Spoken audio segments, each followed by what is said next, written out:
guys, it's Jocelyn. Welcome back to Coffee with Joe.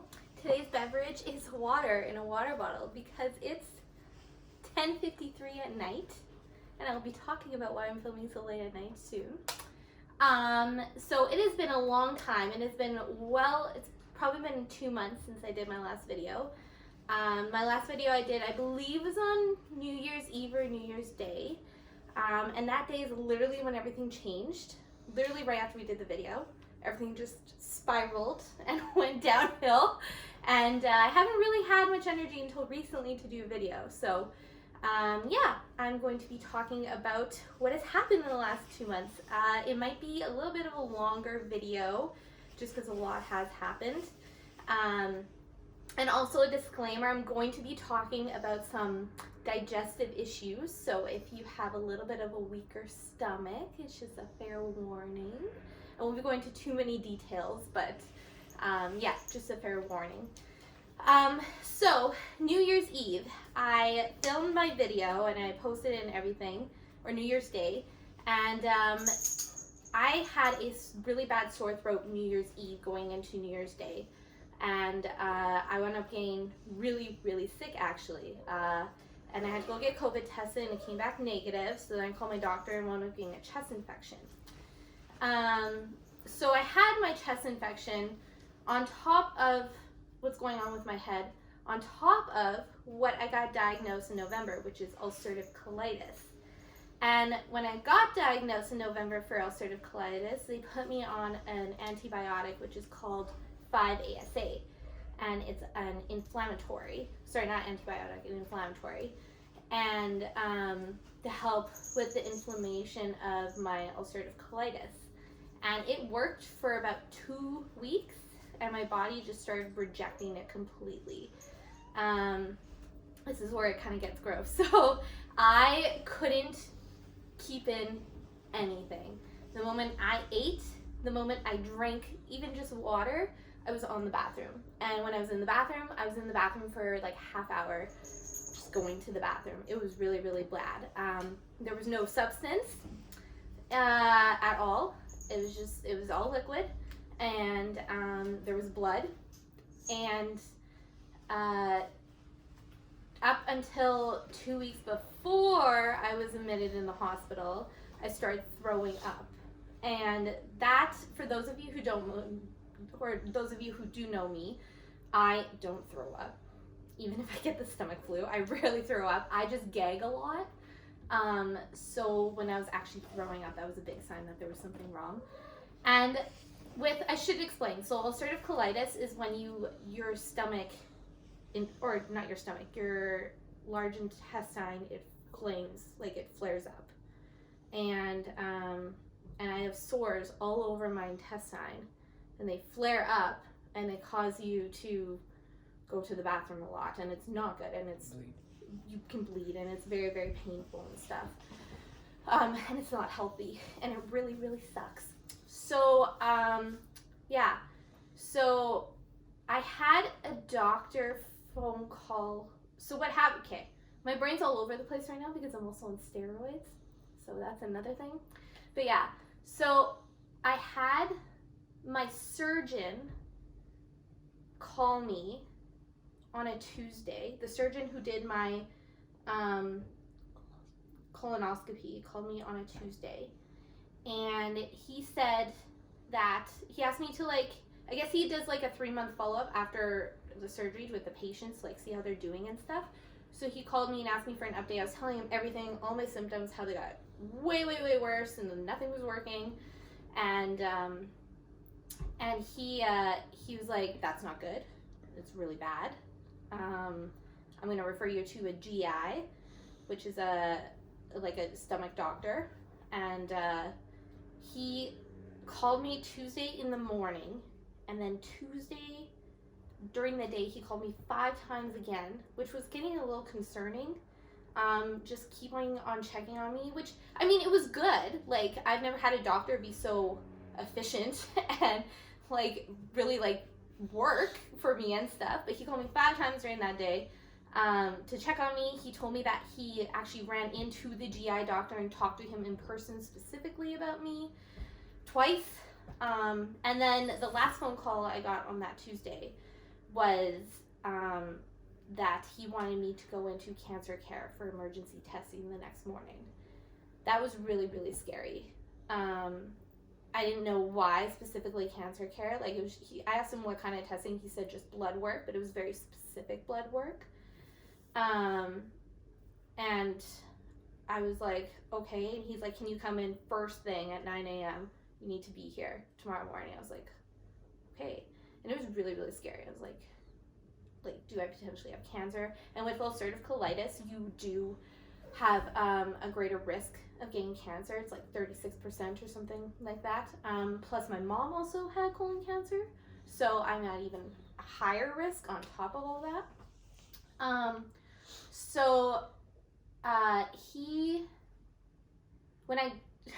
The next morning, so we got there at cancer care at 9 a.m.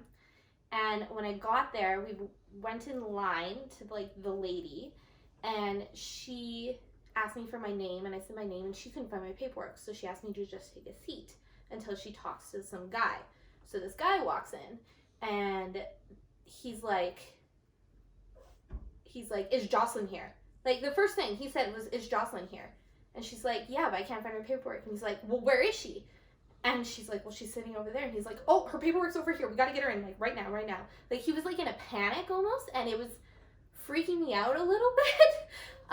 So I was like, okay. And he came, and he sat down with me, and he started to explain to me that I was going to be okay, and everything was going to be okay. And he gave me instructions on the blood work and the paper. And on a paper, there was this big yellow stamp that said urgent on it.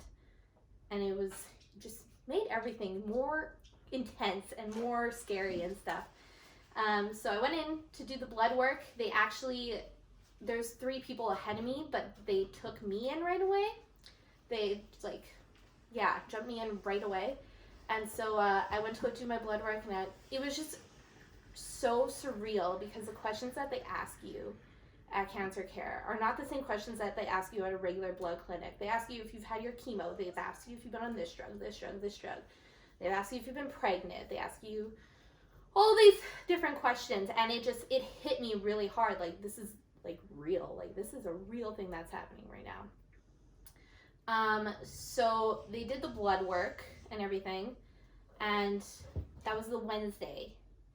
And the next day, by the Thursday, they called me back with some of the results, not all the results. And they just told me that my hemoglobin was extremely low, which makes sense because I was losing a lot of blood. So they said that they were still waiting for other results, and they have to send some away and everything. And then that was a Thursday. And then the Friday is when the GI doctor called me. So they really sped this process up, because it started on a Tuesday, and by Friday I was already on the phone call with the GI doctor. And they are extremely thorough, and it's absolutely amazing. And they asked me if I had, it wasn't a Friday, it was a Monday. So it was over the weekend, but it was still really quick. It was a week, and I was already talking to them. So it was a Monday, and they, at this point, it was really, really bad. I couldn't move. If I moved, I had to go to the bathroom. I couldn't do anything. I was sleeping all the time. I could not function. It was really, really bad. And I was sweating like crazy. I couldn't stop sweating. And I didn't know when to go in, because I just got diagnosed with UC, and they tell me that you're going to have flare-ups, but I had really no knowledge of UC. And I had this appointment, and I didn't want to miss it, so I was like, I'm not going to go into ER until I talk to this doctor, and it was an over-the-phone call thing. So after I talked to the doctor and the doctor's assistant at the same time, they urged me to go to urgent care, or to emergency, because it was not functional anymore at that point, and we need to fix it. So we asked him which one. He said, well, it doesn't really matter. I work out at HSC, but where are you close to? So we're like, well, we're close to Grace Hospital, so we're going to go to Grace. So we were on our way to emergency for Grace Hospital on the Monday, and the GI doctor, called me back, and he said, no, I think you should go to HSC, because That's where I work out of. That's where my entire ward is. We have a GI ward there. Like, everything will be quicker and more efficient at HSC. So we're like, okay, we're turning around, we're going to HSC. And it was super scary, to be honest. I was already very overwhelmed. I was finding out I was having cancer. I couldn't function, and I was walking to an emergency room downtown, and it was really, really scary. And because of COVID, unless you are giving birth or you can't like speak for yourself, even though I have a concussion problem, I am able to talk and communicate. So Steve was not able to stay with me. And I remember sitting at the triage desk, bawling my eyes out because I was so scared to be alone, and I didn't know how long I was going to be in there. I had no idea how long I was going to be in the hospital or what was to happen, and I was worried that a lot of things were going to get confused because of my concussion and stuff. So I was really, really scared, and there was a lot of police officers and stuff, so it was really scary.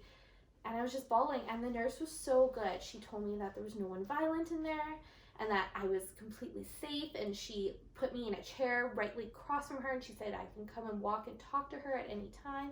I was actually sitting right in front of the security desk, so that made me even more safe.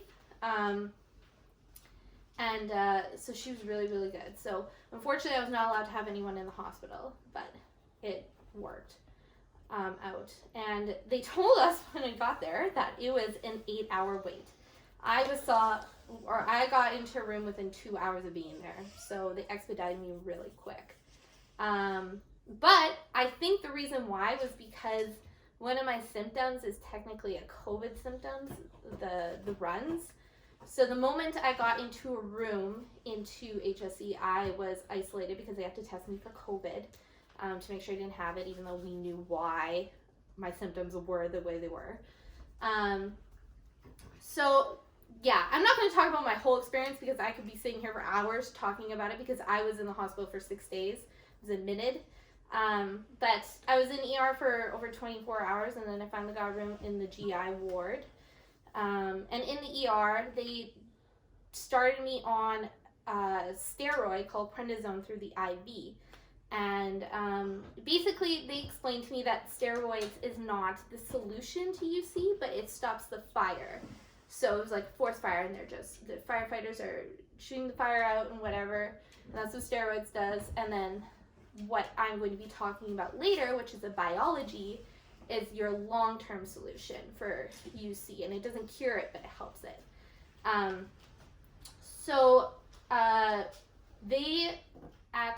I found out a lot of things while I was in the hospital.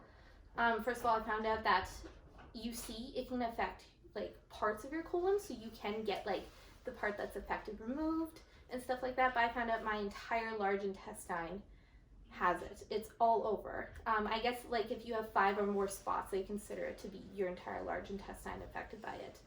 I met the entire GI team of like 15 different doctors, and I kept on getting them all confused. But they were really good because I saw a doctor almost every hour on the hour, and every single time they came, they re-explained everything to me, which was really good, and like what the process was and everything. And they let me call my husband. They even called my husband after certain things just to make sure that there was no miscommunication. They knew about my TBI and everything. So yeah, they were incredible there. I never felt so taken care of at a hospital, even though I was so lonely because you can't have anyone there. They were really good. And the nurses were really good too. They stayed and talked with you longer and everything just because they know you can't have anyone right now, right? So yeah. And so while I was there, I was on my prednisone. I was on my 5-ASA still. I was on vitamin D. And I think that was it. But a lot of it was IV until the last 2 days. Then I started taking just the pills. What they wanted me to stay for 6 days because they had to get everything under control. And they also had to test me for a disease called C. diff, which is very common in people who have UC. It's a very contagious bowel disease or whatever, that yeah, they have to test you for it. But the moment they put me on steroids, I stopped going to the bathroom. So I didn't go to the bathroom for 5 days. But I was isolated for 5 days because of it, because they can't test it without a sample. So, which was good. It was a good thing that I didn't go to the bathroom because I couldn't retain anything before. But they didn't want to give me like something to help me go to the bathroom, because that could flare it up again, and then we have a whole new problem. So that's part of the reason why I was in there for so long. And another reason was they wanted to start me on something called a biology, which I didn't really understand until today what an actual biology is. So biology is a protein that they can get from a human or an animal. I'm on Inflectra, so mine comes from an animal, and they put it in you, and it basically suppresses your immune system like significantly, a lot, to stop inflammation in your colon. Yeah, so they wanted me to start that while I was in the hospital, because you can develop allergic reactions and stuff to it. So they wanted to make sure that I had no reactions and everything for that. So while I was in the hospital, they tested me because it suppresses your immune system. They can't give it to you if you have any sort of anything. If you even have the slightest cold, if you have a skin rash and you get a cream for it, you can't even be on this biology because it suppresses it so much. So they had to test me for everything under the sun. So I know that I have no underlying disease because they tested me for everything, like tuberculosis and C. diff, and they even tested me for hepatitis. They tested me for celiac disease, like everything. They have to test you for everything. I felt like a science experiment. And this is actually a really funny story. So when they test you for tuberculosis, they put a liquid in your arm, not a vein, but like in your arm, and you have to watch it for 48 hours. And if it bubbles up, you have tuberculosis. But I have fatty lumps on my arms and my legs and stuff. So I have this really big bump right here on my arm. And the nurse walks in, and he's going to put it in, and he sees a big bump. He's like, "Oh, did you already get tested for tuberculosis?" I'm like, "No, I've had that my whole life. It's a fatty lump." He's like, "Oh, well, we'll just put the test right beside your fatty lump." I don't know why he did that, but he did. So 48 hours goes by, and doctors are coming in. I had 5 doctors look at it because they were like, "Well, is it attached to the bump? Or does she have tuberculosis?" Or they were just so confused, and I had people with flashlights and rulers examining this thing. So they concurred that I did not have tuberculosis, which is good, but it was funny. I found it entertaining. But yeah, so I was in there for 6 days, and then on the last day they started the biology. So it's an IV that they put it through an IV, and it's a 2-hour process. And then they have to observe you for an hour afterwards. So I had no reaction the first time I got it. And then they released me finally after 6 days. And I went home, and it was the best feeling ever was showering when I got home. It was absolutely amazing. I was so sore, I couldn't even, because I had my IV, I still have the scar. There's still a dot right there, because it was only 2 weeks ago I was in the hospital. But I couldn't even move my arm because I had my arm stuck like this for 6 days. And when I went to go shower, I couldn't even use my arm for 2 days. It was so sore. But yeah, so I am still on my 5-ASA, the anti-inflammatory, and I'm still on my steroids, and I am on the biology. So I'm on a lot of medication right now. I'm also on amitriptyline for severe migraines due to my head issues and stuff. So yeah, but I have had mad energy since I've been on the steroids. Steroids give you crazy side effects, people, okay? I went from literally not being able to leave. It was a good day if I moved from the bed to the couch. It was a great day. Or if I changed my clothes. To I have been cleaning the house like crazy. I've been trying to work out because steroids also make you gain weight and retain water. So even if you don't eat a lot or like whatever, you eat healthy, you're still gonna gain weight. Trust me, I found out today. So I've been like meal prepping, I've been cleaning, I've been doing arts and crafts, I've been working out, I've been trying to catch up with friends, I have been going on walks. I've just been like an Energizer bunny, just going nonstop. Like I couldn't stop, people. Like, and I also have insomnia because of it as well. So I literally cannot sleep. I can sleep, but I'll be up till like 3 in the morning, and then I'll get up at 8:30, and I'll be good for the day. I don't need a nap, like nothing. It's crazy. So I went from like one extreme to the complete other, and I'm not mad about it. Like, I'm going to take advantage of the time while I have it, because they're slowly weaning me off steroids. You can't just quit steroids. So I don't know what I'm going to feel like after I'm off the steroids. I don't know if I'm going to go back to how it was before, where I could barely function because of my TBI and because of this.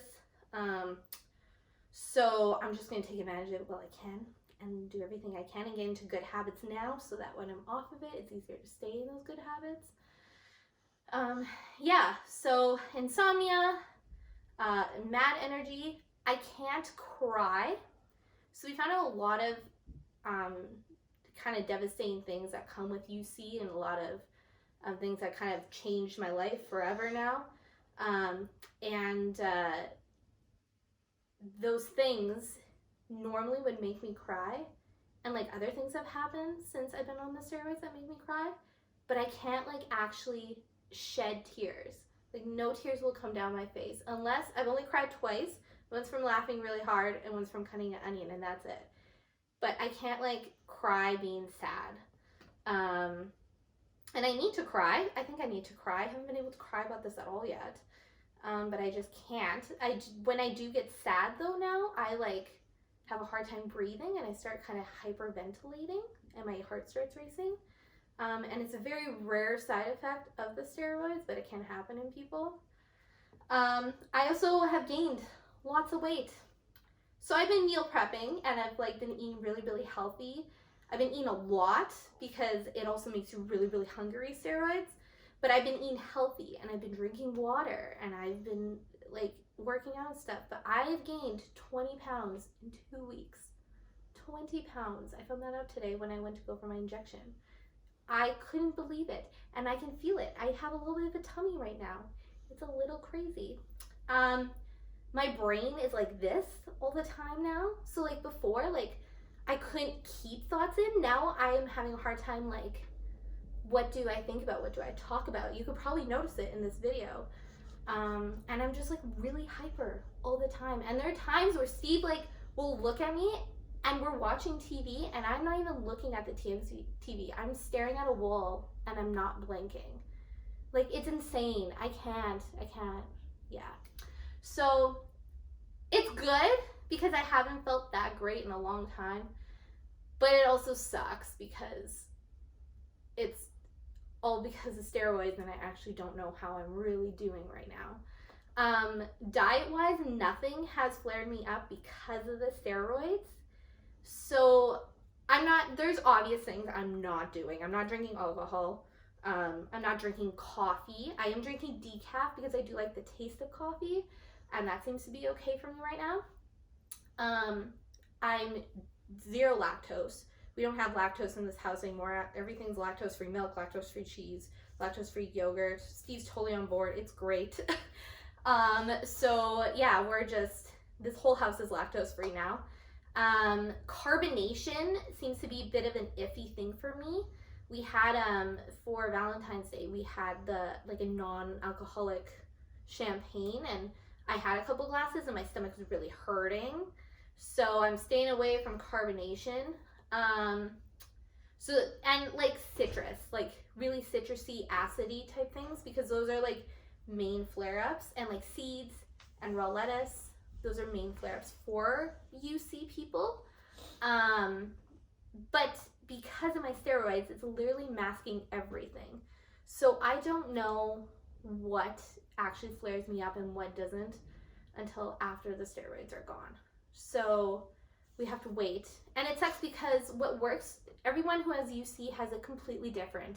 and there's no case that's the same, and what works for one person that has UC won't work for another person. So they can't tell you to go on a specific diet because corn might flare up one person, but it doesn't flare up another person.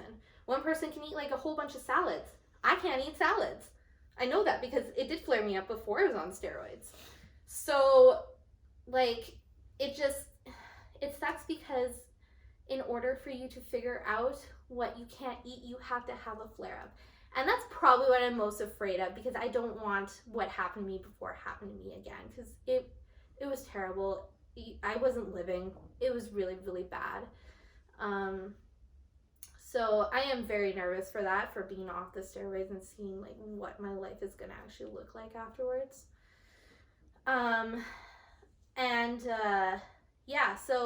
I'm also on the biology. So I had my actually first injection today out of the hospital.